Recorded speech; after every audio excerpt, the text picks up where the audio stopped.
What's up, guys? It's zackbrowngames, and I'm talking about veterans and Dungeons and Dragons again. So today, we're going to be taking a look at this article. It is published in the International Journal of Group Psychotherapy, and the title of it is "A Pilot Evaluation of Therapeutically Applied Tabletop Role-Playing Game Group Therapy Among Veterans." I know that's a handful, but let's take a look what's inside. Now, the main researchers here were Allison Battles, Robert Kurland, and Patrick Cruitt. And I want to give them as much credit to this as possible because I think this might be the exact kind of thing that I'm looking at as well. So basically, what it says therapeutically applied tabletop gaming, role playing games for veterans, specifically like for CPTSD and PTSD.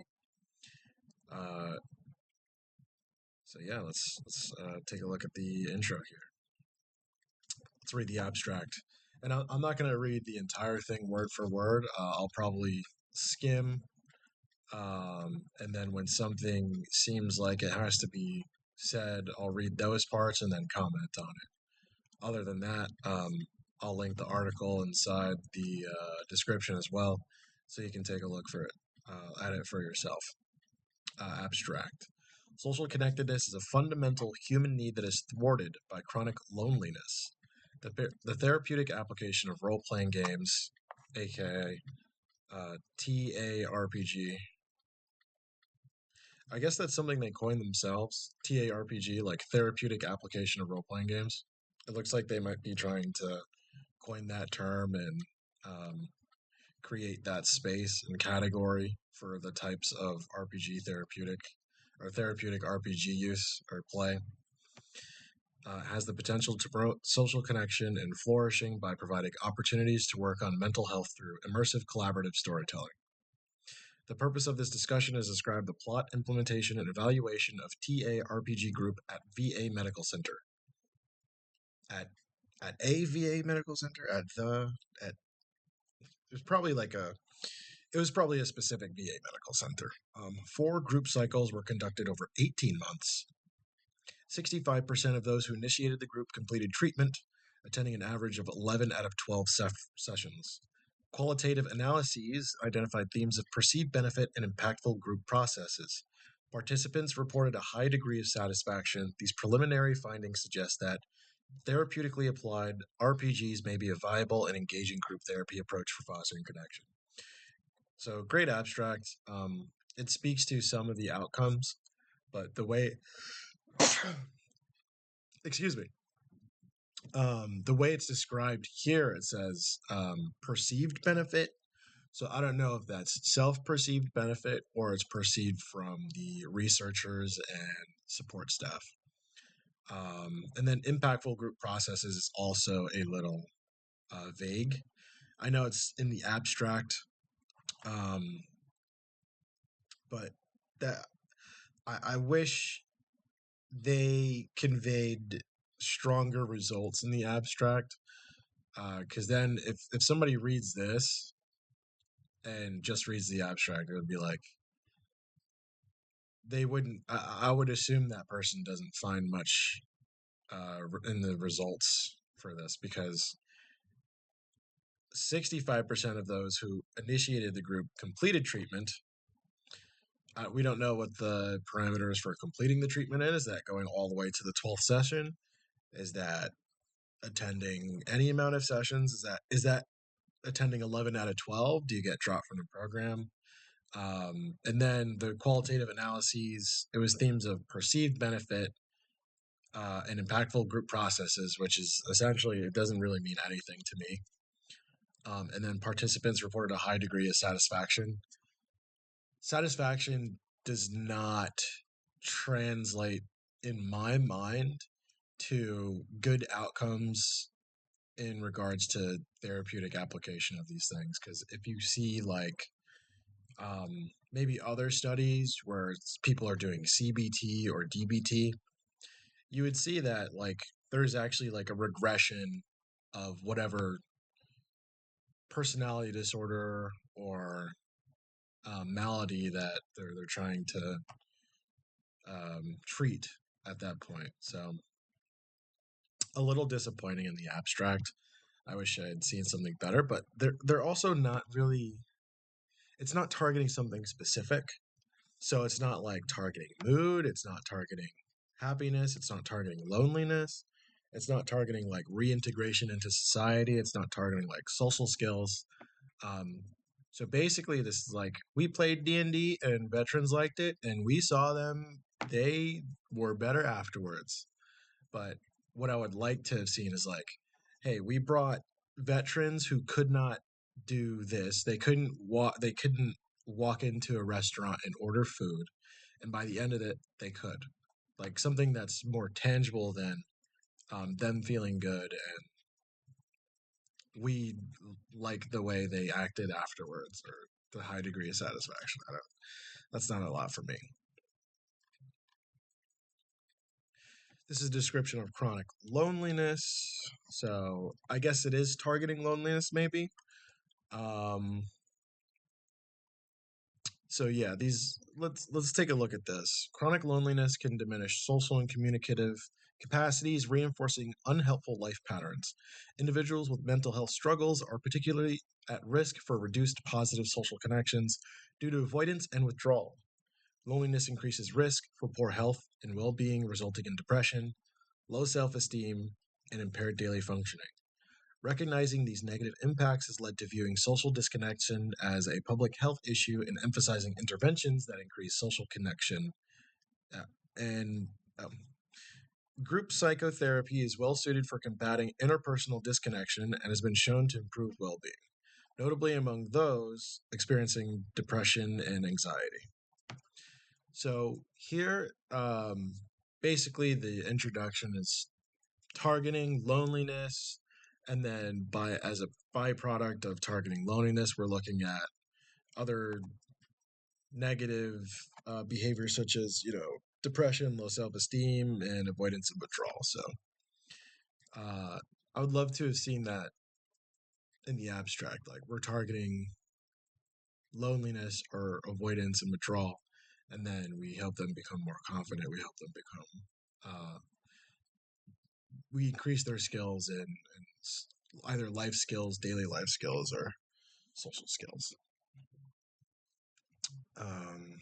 New interactive form of group therapy uses role-playing games such as Dungeons and Dragons therapeutically, and therapeutically applied at a large Midwest Veterans Affairs. So I guess they did leave it out. I think it was, if I remember correctly, I want to say it was Minnesota, but I don't remember. And also, I thought they did this in Texas, but I might be thinking about another one. I think Allison Battles did this in Texas, but that just might be fake news. I did grab this. Um, while the therapeutic potential of play is not new, there's a resurgence of interest. Okay, I don't. Okay. Therapeutically applied RPGs are a trans-theoretical approach that layers a gaming system onto established psychotherapy interventions, making the role-playing game the mechanism for delivering evidence-based therapies. They are founded on intentional interactions between clinician and clients, creating a collaborative and engaging role-playing narrative where participants maintain a therapeutically beneficial relationship with the game elements. I like this. In my perfect world, we would have an actual game master, not a trained therapist or psychologist, running the game, and then it would have oversight from a psychologist. Because even though some of the topics can be handled exceptionally well by the psychotherapist, I would still like to see that division of roles in order to. I think it just, if you have one guy who's good at the one thing and then the other guy who's good at the other thing. Yes, people are multi talented, but you don't want the guy who's playing the flute also to play the tuba at the same time. And that's why you don't want the conductor playing the instruments at the same time. Because if they are, they probably won't have the wherewithal to like run the game and also run a game in an authentic and clear way that players have their objectives and players have their obstacles, um, and be able to deliver the psychotherapeutic techniques required in order to actually help them build those skills. But maybe that's an overstatement on my part. That's how I choose to believe it right now until I see something otherwise. Because I think I've played in games that had a psychologist attached to them as the game master, and you know,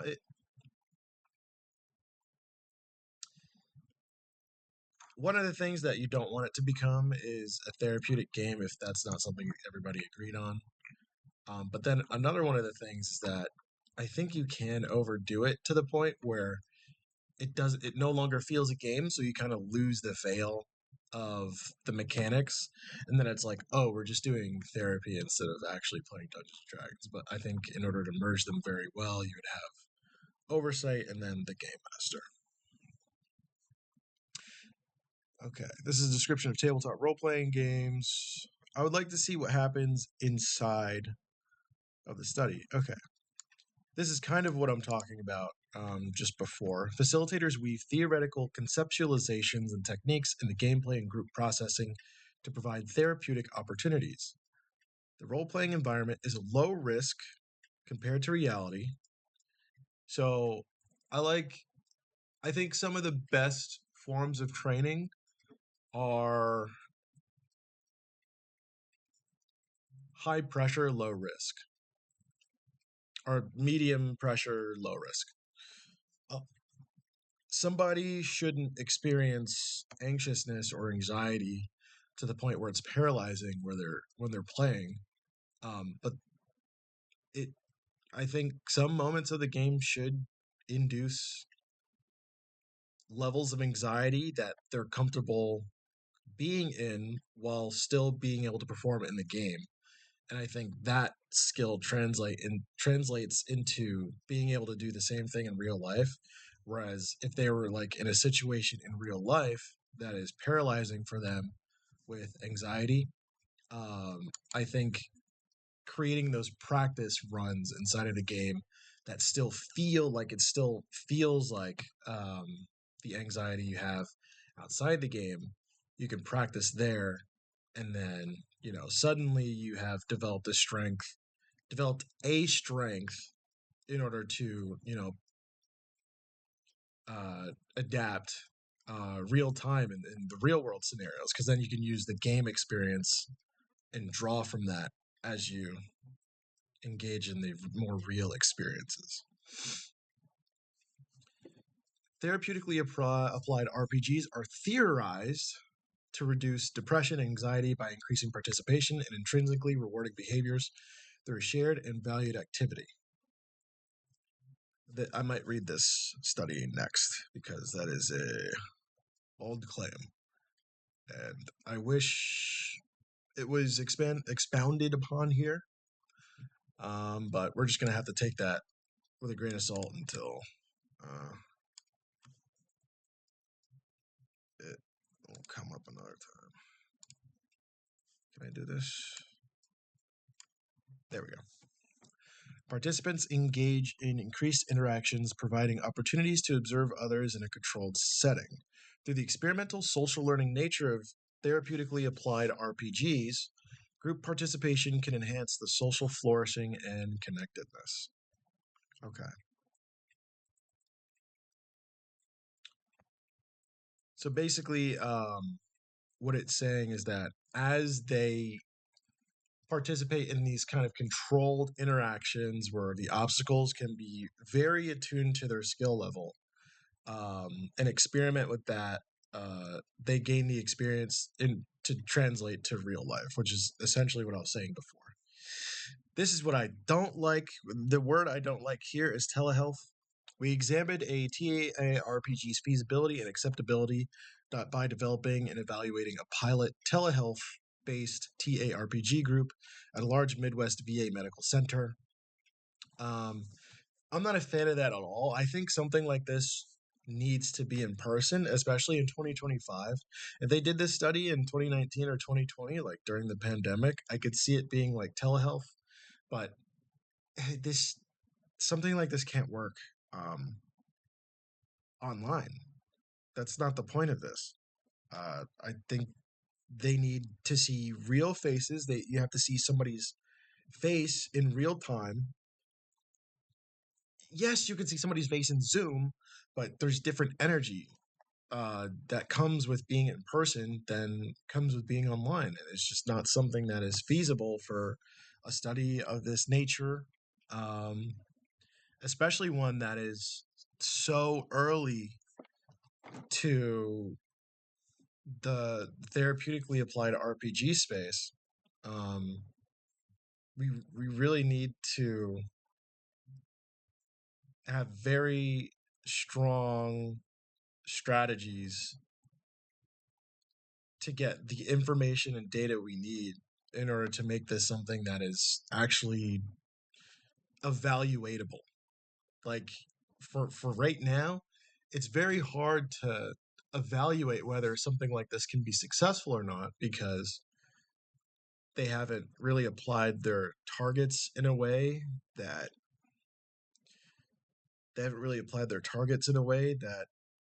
has tangible outcomes.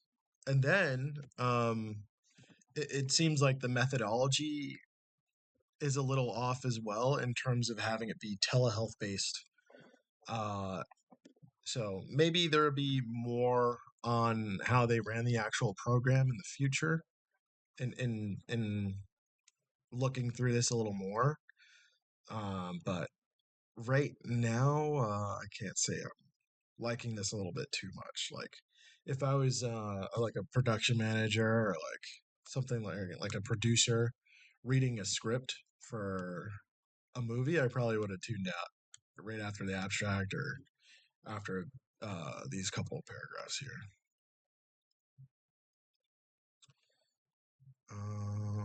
But yeah, we examined TARPG's feasibility and acceptability by developing and evaluating a pilot telehealth based TARPG group at a large Midwest VA medical center. This discussion presents the resulting program evaluation findings from 4 cohorts. The group used Dungeons & Dragons 5th edition and was theoretically grounded in an integrative approach that combined Yalom's therapeutic factors, Tuckman and Jensen's stages of group development, and the social flourishing model. I'll have to review all these as well. With acceptance and commitment therapy and narrative therapy, I definitely need to look at those. Narrative therapy is something I think. Now, I have no idea what narrative therapy is, but if I were to try to intuit it, I would say narrative therapy does something where you kind of rake over poor experiences or poor behaviors, and then you try to recontextualize them by shifting the narrative. And the therapist would act as a mirror until the point where it's like, well, couldn't it actually be this way? That's my guess. Methods. Roll for Recovery, a therapeutically applied role-playing group,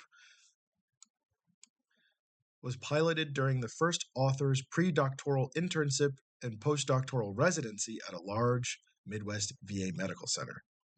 A program evaluation was conducted between February 2020 and July 2021 to examine feasibility and acceptability. 2 doctoral level licensed clinical psychologists supervised the group's development and implementation. The group was facilitated by the psychology intern / postdoctoral resident and a licensed clinical psychologist, while the other psychologist supervised the program development and evaluation methodology. Okay, I'll have to check who these psychologists are. Okay, I want to say something. I'm going to say it. This feels like. Now, the study, I'm not saying that you know,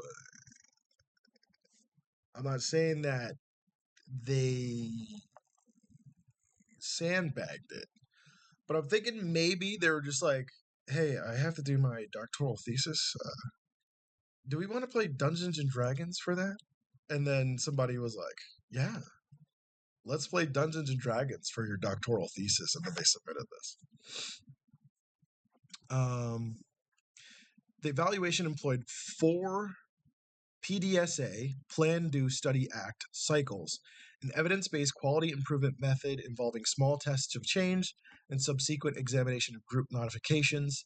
Each PDSA cycle included planning, implementing, studying results, and making modifications.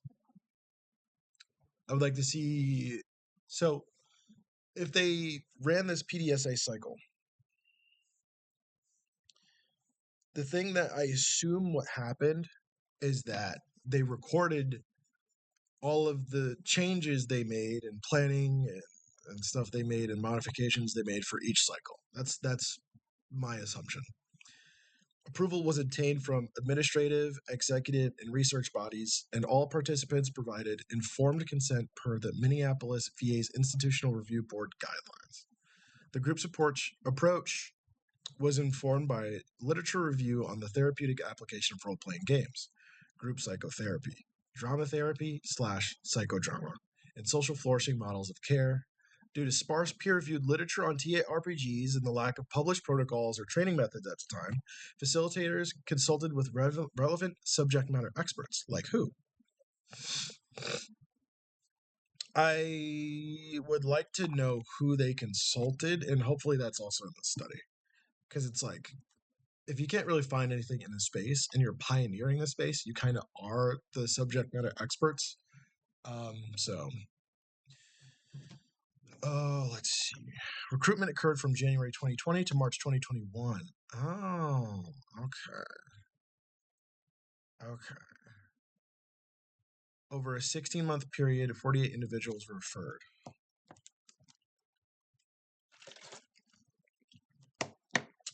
I'm taking a drink of water.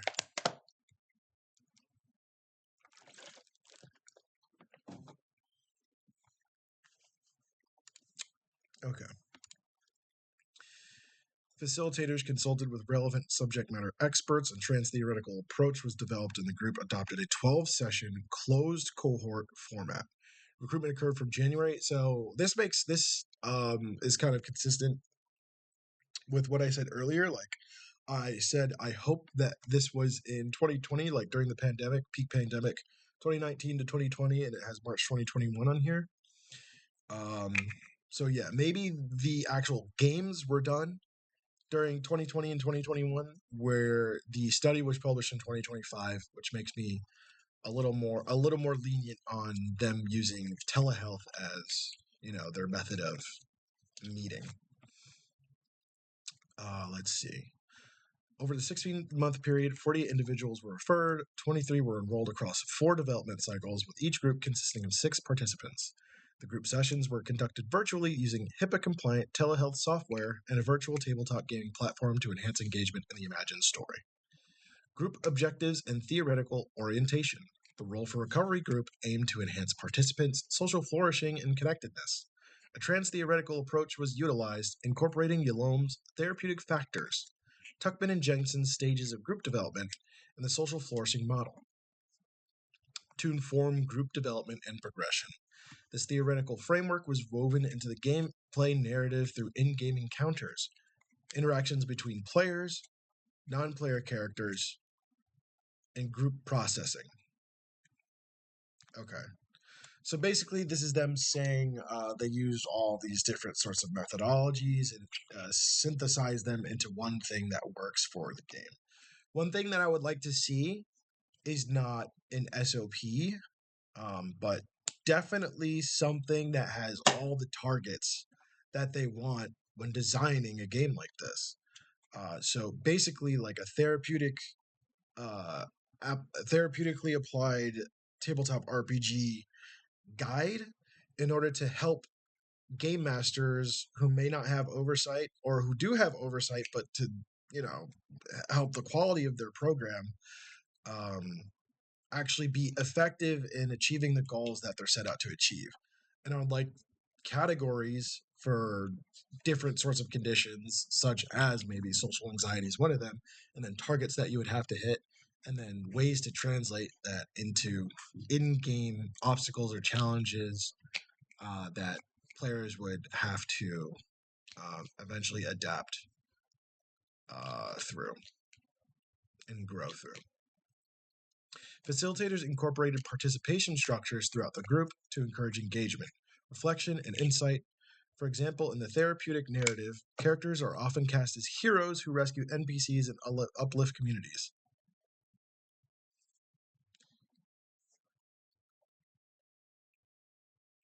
Not in my games. A lot of the times in my game, I always dangle like you could be a villain. I always do that. I'm always like you could be a villain here, and a lot of the times I'm like, oh, you thought you were the good guys? Well, you're not actually. There's no such thing as the good guys. But that's funny. Such as standing up for an NPC who's being bullied, supporting fellow characters during combat encounters, and offering emotional support in a group setting. The gameplay integrates group objectives with an individual and character goals to support participants' self-efficacy and self-esteem. I've yeah, I've done something like this. I've had games where the characters are essentially emotional support for the NPC, but sometimes it's so compelling that like they feel like they're helping someone with their problems, and I think it's cool the way that people kind of band together in order to make uh, something someone that doesn't exist in reality feel better, and then that becomes a memory. That's so cool. Clinical process and approach. Initial clinical chart reviews and phone screenings were conducted in participants. Okay, this is finding methodology.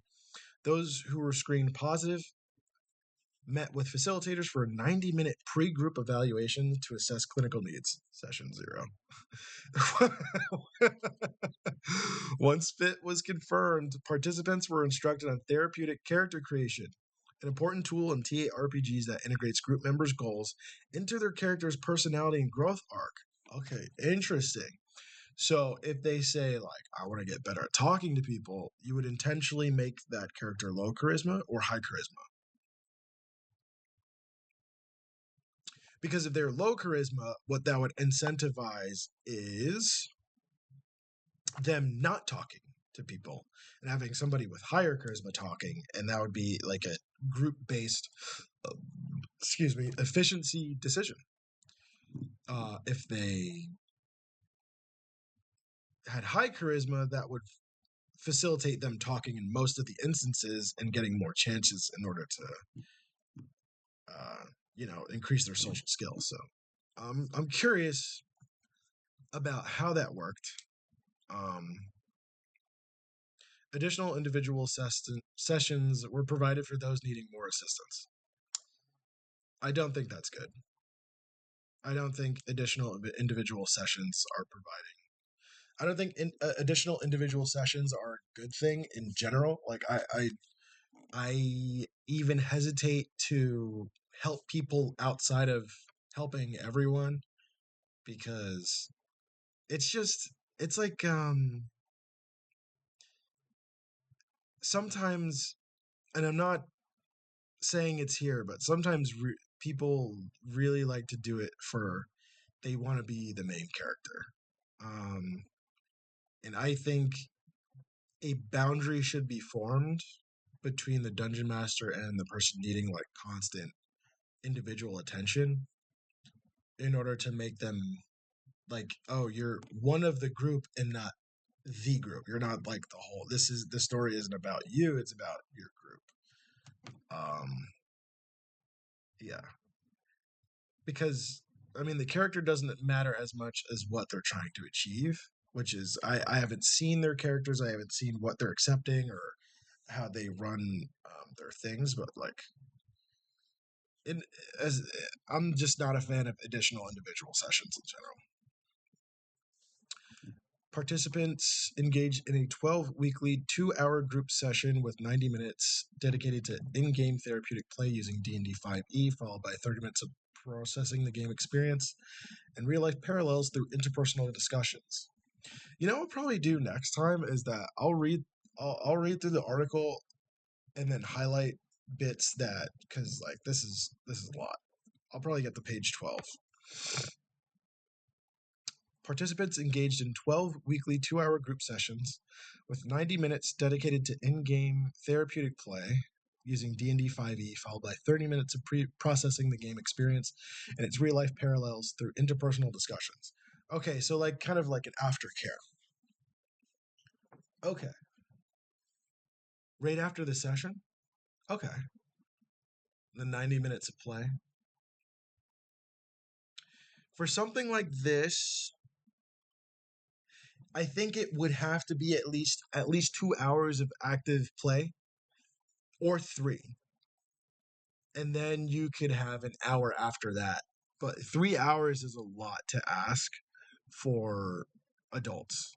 And I think that would be the primary candidate for something like this would be adults, because it's veterans, one, and then it's veterans who have, these sorts of issues. Um, and that is an incredibly large ask for 3 hours. Um, yeah, because like what, like a therapy appointment, like maybe runs an hour long. Um, so maybe that was some of the reasoning for that, because these people have kids, these people have families, like that they have to take care of, or other obligations, a full time job. It's hard putting in 3 hours for that.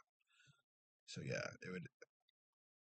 I guess 90 minutes like this is probably for the best. Like 2 hours is way easier to schedule than 3, and then you can still have the aftercare. But yeah, that is so short. During therapeutic gameplay, one facilitator served as game master, orchestrating narrative, portraying NPCs, guiding encounters, integrating therapeutic elements into the storyline. Group member engaged by role Group members engaged by role playing their characters, collaboratively responding to the unfolding story, overcoming obstacles, and forming bonds as a team. The first group session, coined Session Zero, gathered consent, set expectations, established safety procedures, and introduced characters and the narrative world. Consent included restrictions on harmful or discriminatory language and procedures for addressing such incidents. What does that mean?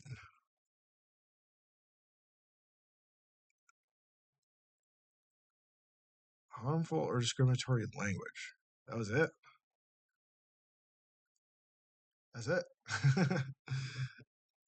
All right. Just language. Nothing narratively. The group used both the game space and group processing for therapy. Participants pursued therapeutic goals by portraying characters, collaborating on storytelling, and interacting with fellow group members. Facilitators designed intentional therapeutic encounters to help players address specific goals, such as developing assertive communication. So I'm wondering about the effectiveness of something specifically catering towards one player, in terms of like a therapeutic context. And I wonder how cleverly that was done in these games. I just wish I could see like a transcript or maybe even a video, because it's like, okay, let's say somebody's having like a problem with like their dad. And it's like, okay, in game, this is your dad. I want you to tell your dad how you feel about him leaving your sword everywhere and it doesn't even matter. Okay, go. And the dude's like, this feels too real. I don't know. I don't know. I'm so curious. Facilitators design intentional, yes, and identifying unhelpful social patterns and enhancing problem solving. A post game transition technique involved identifying a player of the game? No, no, that's no. I'm sorry. This is why we can't have a player of the game because you guys are doing things as a team. And if you have a player of the game that individualizes one person so much, but I'm thinking about it like, oh, who do you guys think the player of the game was? Oh, it was John. Like he had that like creative solution that really tore us, threw us for a loop. I didn't see where he was going with that until the end, and then it worked, and it was like, whoa. And then this kind of leads itself to like just picking a player of the game as a participation trophy after a while, because if like John keeps getting it, like other people are gonna get upset. And it's just like something like this is just it feels like a mess. Um, it's not something I would like to engage in. Um, but during the aftercare session, the 30 minutes in aftercare, you can like review these things. It's like, what did you guys find memorable about the game rather than identifying a player of the game? That doesn't make any sense to me. That's ridiculous. The player of the game is the GM. Recognized for making a meaningful and memorable contribution. Post process discussions explored interrelationships among group members, facilitators, and their characters, as well as parallels to personal lives. That's very important. So, making the parallels to the personal life thing, I think, would require a little bit of processing time, which is why maybe you should do like 2 sessions. You should have the aftercare. I'm thinking, let me cook. Um, you can do the session, but then you do the aftercare after that session. But then you do like a post session review for like an hour, and that can be over Zoom. So you would meet in person. You would do the 2.5 hour game. You would do the 30 minutes. It's still like 3 hours. It's so hard. That's so hard to do.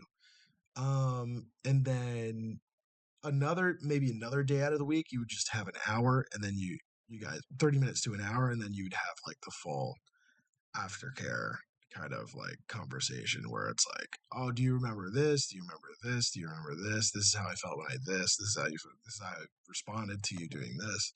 And I think that's something that's also very important. Principles and techniques from acceptance and commitment therapy, ACT, and narrative therapy were integrated to inform gameplay and process interventions. Facilitators use ACT. Gotta see this. To help players achieve therapeutic goals by fostering growth in the hexaflex areas employed narrative therapy to assist participants in separating from problem-saturated self-stories and connecting with preferred self-narratives. I mean, I'm not going to say I was right about my description of narrative therapy before, but if that does not sound like what I was describing, dude, if that does not sound like what I was describing, I think that sounds like exactly what I was describing. So that was good to me, right? Uh, the group was facilitated by 2 clinicians, a psychology intern slash postdoctoral student, facilitator 1 with 5 years of training in group therapies and licensed clinical psychologist, specializing in serious mental illness with 8 years of group therapy experience. Neither had implemented a TARPG before, but were familiar with TTRPGs through personal experience.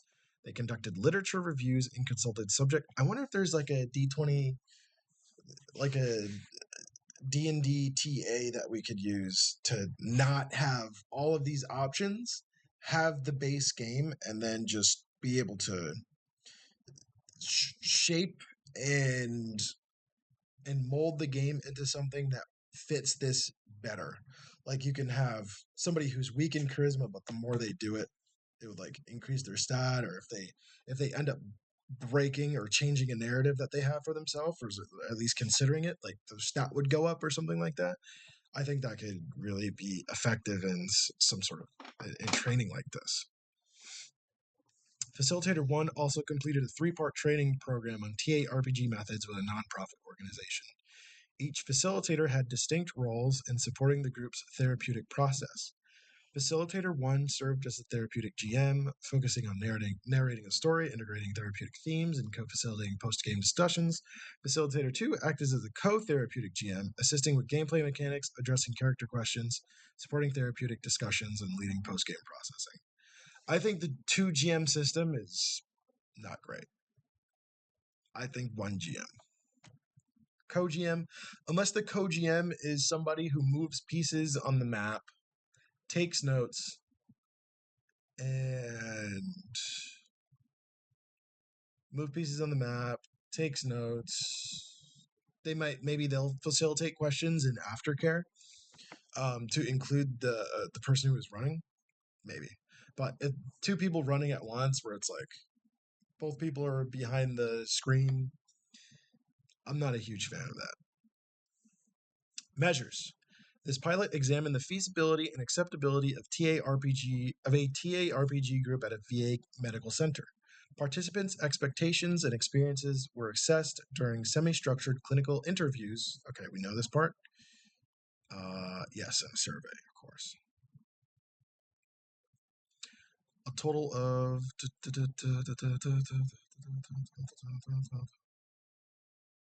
what? Okay, the enrolled participants consisted of 19 male identifying, 3 female identifying, 1 non-binary, racially 1 identified as Latin American, 2 as Latinx, 2 as Native American, 1 as Asian American, 2 as multiracial, and 14 as European American. I did not mean to highlight that, by the way. I would have liked this to be a little more diverse as well, but I understand how hard that can be.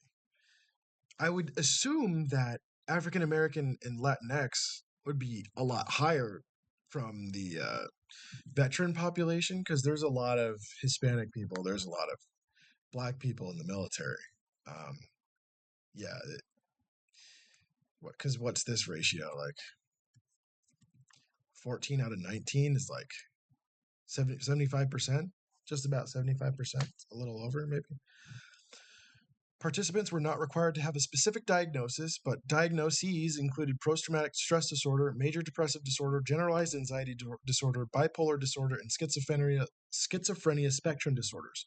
Of the 23 enrolled, 65%, N equals 15, completed the group, attending an average out of 11 out of 12 sessions. Reasons for discontinuation are detailed below. Among completers, 13 participated in the post-group questionnaires and interviews. Okay, let's do the cycles of group development, because it seems like it's going to get a little bit heavier with details with the post-group questionnaires and interviews. If you stuck around to this point, God bless you, man, because this was the best I can do. Okay, and hopefully I'll continue to improve this. But yeah, if you have any comments, questions, or concerns, let me know. I'll link the study in the description below, and I'm gonna post part 2 next week, hopefully completing the next 15 pages of this program. I'll skim through and I'll highlight stuff on my own, so it doesn't have to be just me reading the article. But yeah, we'll check it out. Thanks for watching.